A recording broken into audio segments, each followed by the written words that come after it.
And so rather than establishing systems based on Soviet values, Soviet ideas, Soviet technical, cultural, intellectual elites working in the global south may have ended up reinforcing the notion that the West was better. You're listening to the Transformative Podcast, brought to you by the Research Center for the History of Transformations at the University of Vienna.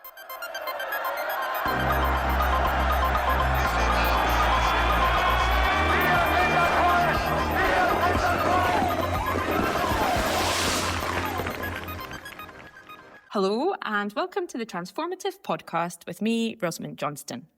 Today we're joined by Alessandro Iandolo, a lecturer in Soviet history at the School of Slavonic and East European Studies in London.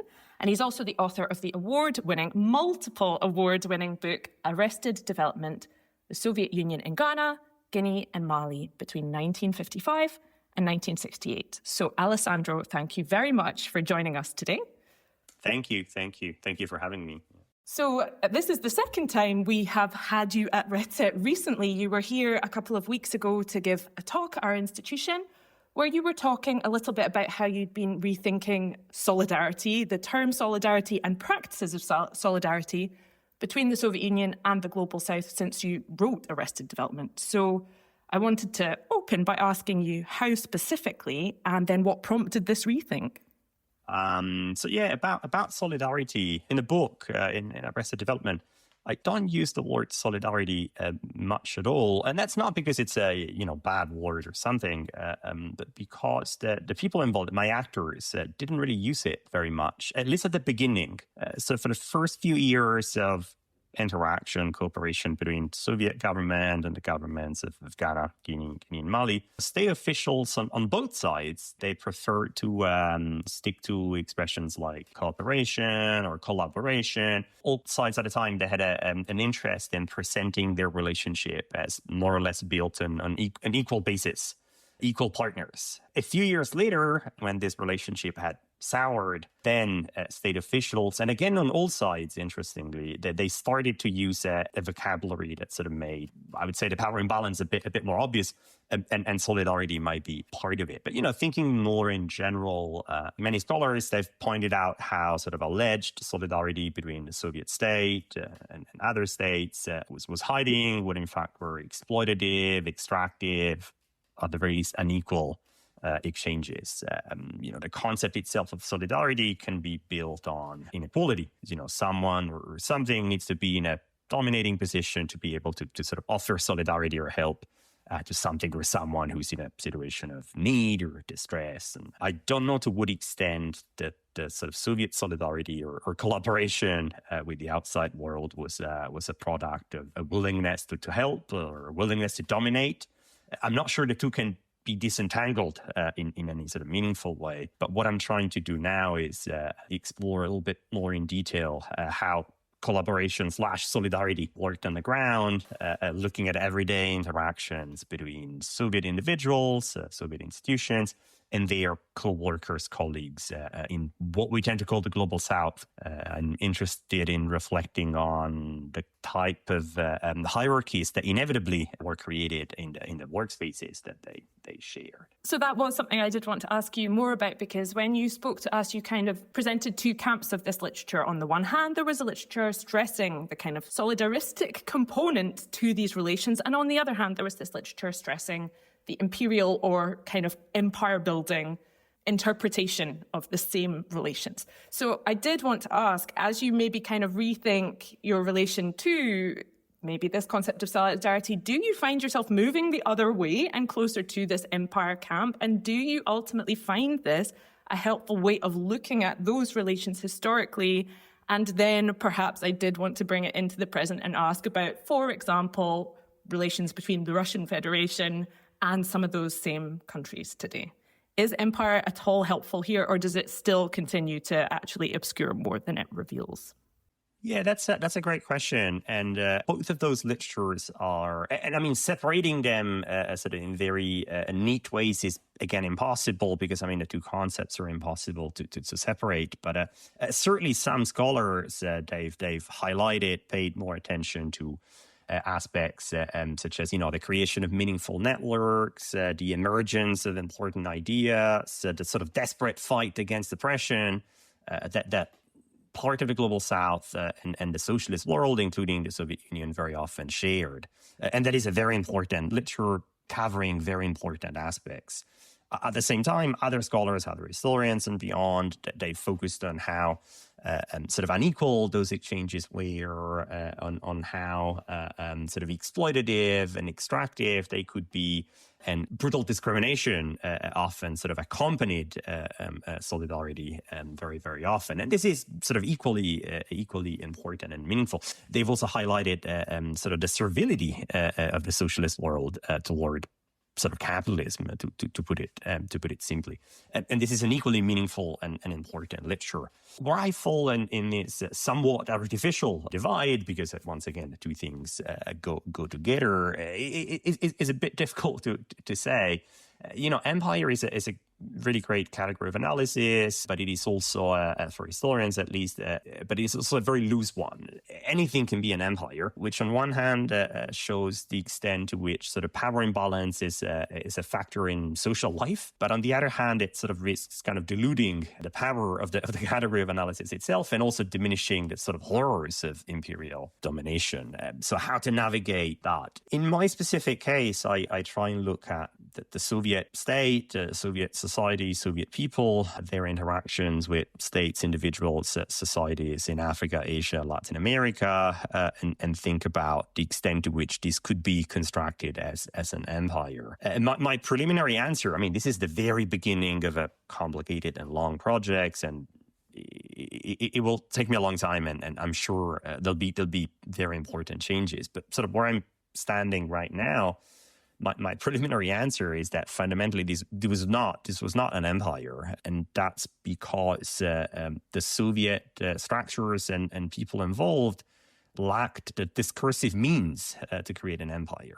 They might have lacked sort of military, economic, political power, but what I find interesting is that they, I think, also lacked the sort of discursive practices to establish kind of systematic relations of dominations with the societies, peoples, and polities with which they were interacting. I've been thinking about slightly less sort of tangible, more abstract aspects, because one thing I always find distinctive when thinking about this potential Soviet empire in the global South, or a third world, if you prefer, is that using the sort of classic parameters of empires, extraction, exploitation, or gain and interest, if you want, they were certainly there. I'm absolutely not denying it. But at the same time, often those relations could actually be sort of onerous on the Soviet side in terms of resources that went in terms of gains that were made of any kind, whether sort of abstract political gains or materials or things. And so that's why I've started thinking about it on a more abstract level. If it's not about getting something out of it, there's got to be a different dimension. And I started thinking about sort of imperialism as something sort of primarily in the mind. Yeah. So this is my next question, which is, as I understand it, one of the kind of main points of this talk was that all of the parties involved in these development projects, if we want to call them this quite concretely, seemed to have, I think the words you used were an inferiority complex, or a set of inferiority complexes about the practices they were undertaking. So maybe somewhat crudely put, that perhaps the Soviet side and their interlocutors in Indonesia, for example, or in Guinea, seemed to see the development projects they were involved in as somehow the second best option. That somehow if they were engaged with France or a Western power, this would somehow be better in often quite nebulous, undefined ways. So this is something that seemed to permeate the talk that you gave, but I didn't find it so much in your book. So I wondered about, is this a question of a change over time? That the early period of development is this euphoric one in which everything is possible, and that kind of gives way pretty quickly to a sort of jaded sense that this isn't really working out the way it's supposed to? Or do you think it's a question of geographic variation, that what holds true in Indonesia does not hold true in Guinea? Or is this you changing your mind, right? How do you reconcile these different ways of thinking about development that you charted in this talk and then in Arrested Development? I don't think that the Soviet Union necessarily represented a second best option for those governments which somehow entered cooperative or solidaristic relations with the USSR. In some cases, perhaps, but certainly not always. For example, in the case of the governments I've looked at in Ghana, in Guinea, and in Mali after independence, well, they were interested in the Soviet Union because of the promise of rapid economic development, economic growth, and also of an egalitarian society. Maybe they were horribly wrong to look at the Soviet Union to find those things, but certainly people in power there, they took this idea seriously. Their interest in the Soviet Union, or maybe in an idea of the Soviet Union, it started from aspirations about the future. And in their view, the USSR was the best option to sort of pursue a particular combination of growth, of equality, and a strong state to sort of govern those aspects. The problem I find is that the Soviet people themselves who were involved in these projects, they often thought of the USSR as second best compared to an idealized West. And this was especially common among the political, technical, intellectual elites, were precisely the people who were most likely involved in cooperative, solidaristic projects in the Global South and beyond. So on one hand, you have the discourse of the state, of solidarity, of cooperation, which is about building new societies, new polities, and new economies maybe, built on principles ostensibly different from those of the West. So like these are huge simplifications, but cooperation instead of competition, collectivism instead of individualism, equality instead of disparity, and you can continue the list infinitely, right? However, many of the Soviet professionals that were involved on the ground, they didn't actually share those values, or not to the full extent, perhaps. What they aspire to was entering deeper political, economic, cultural relations with Western Europe and with North America. And in contrast, for Soviet intellectual, technical as well elites, the Global South was even further from the West than from this imagined, romanticized West than the Soviet Union. Soviet doctors, Soviet engineers, Soviet economists, some of the examples I think I gave in the talk, they dreamed about being in Paris.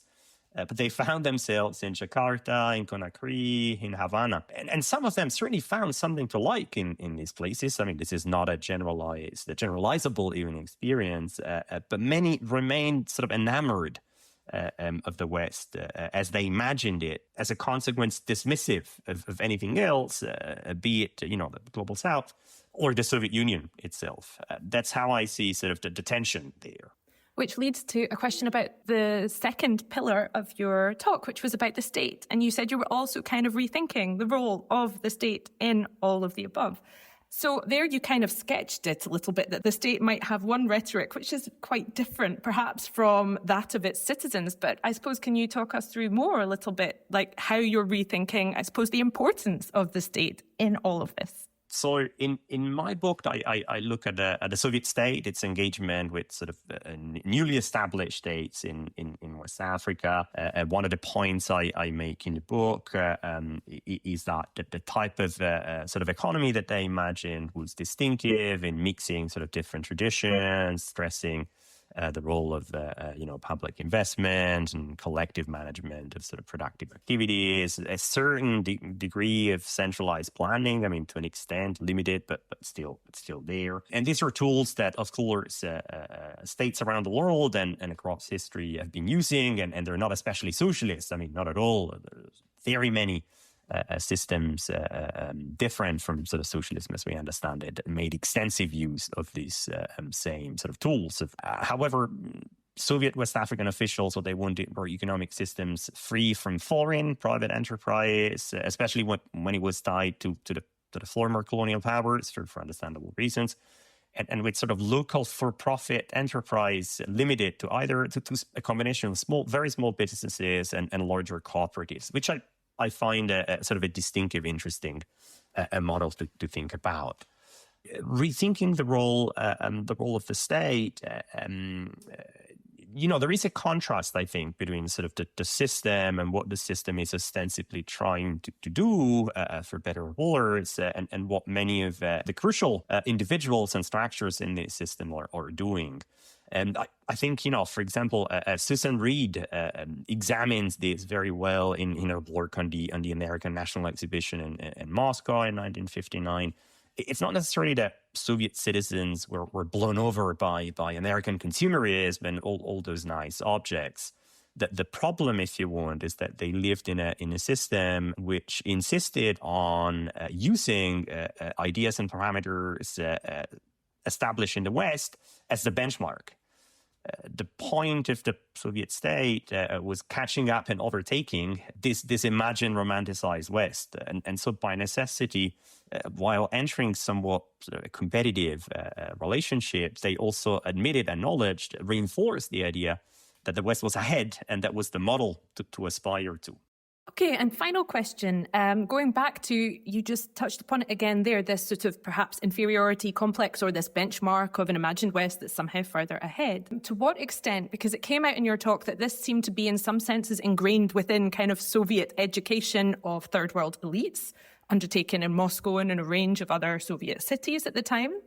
But you also suggested that, in writing at exactly this period, there are kind of scholars such as Frantz Fanon talking about things like colonization of the mind, which has very different roots and which kind of maybe imagines the West and the imperial powers in a very different way. So my last question would be kind of what sort of nesting or intersection of different forms of inferiority do you find here? And to what extent is it kind of like useful to think about this as kind of multiple, I suppose, inferiority complexes working together? Schooling certainly contributed, but it was one element among many. Of course, this inferiority complex. I sometimes call it cultural cringe, to sort of borrow an expression from Australia, that originated in Australia.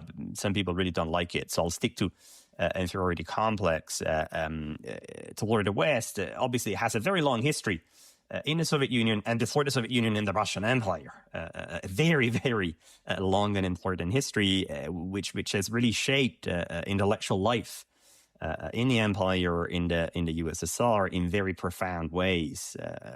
So many, again, among Soviet technical, well-educated intellectual elites, they were obsessed with the West, about their own idea of what the West was and represented, and they found it difficult to interact with societies and people that they deemed not to be from the West, including in some cases Africa, Asia, and Latin America. They tended to believe that the place of the Soviet Union in the world it should be next to Germany, France, England, United States, not necessarily in conjunction with the places in which they were working, of which they could be highly dismissive. And it is difficult to build an empire based on these premises. And that's where some of Fanon's ideas I find very useful to examine what I think is going on here, because one of his many contributions to the study and the critique of empire was showing that alongside physical violence and material exploitation, empire is also built systems of psychological and cultural domination.